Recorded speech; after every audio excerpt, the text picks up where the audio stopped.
Regardez, l'évasion fiscale représente entre 60 et 80 milliards d'euros chaque année en France, ce qui représente plus que la recette de l'impôt sur le revenu de l'an dernier. Les 27 chefs d'État et de gouvernement se retrouvent donc à Bruxelles pour un sommet express qui se terminera dans l'après-midi. Les dirigeants commencent à arriver sur place, parmi eux le président français, François Hollande, Angela Merkel, mais également David Cameron ou encore José Manuel Barroso. On retrouve tout de suite notre correspondant à Bruxelles, François Baudonnet. Bonjour François. Alors, est-ce que ce sommet a des chances d'aboutir ?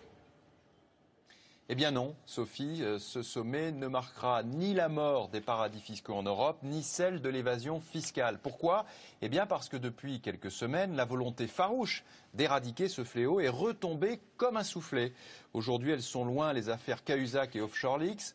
Entre-temps, le Luxembourg et l'Autriche ont tellement traîné les pieds que l'échange automatique d'informations ne sera pas pour demain. Alors que disent Vienne et Luxembourg? Les deux capitales rappellent qu'en matière de fiscalité, la concurrence est sans pitié et que donc elles n'ont aucune raison de faire une croix sur leurs secrets bancaires si d'autres places financières comme la Suisse ou Monaco ne font pas la même chose. Et aujourd'hui, on en est là.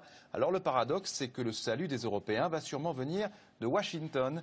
Les États-Unis sont enfin en train de contraindre les États européens à communiquer au département du Trésor les détails de tous les comptes détenus par des citoyens américains.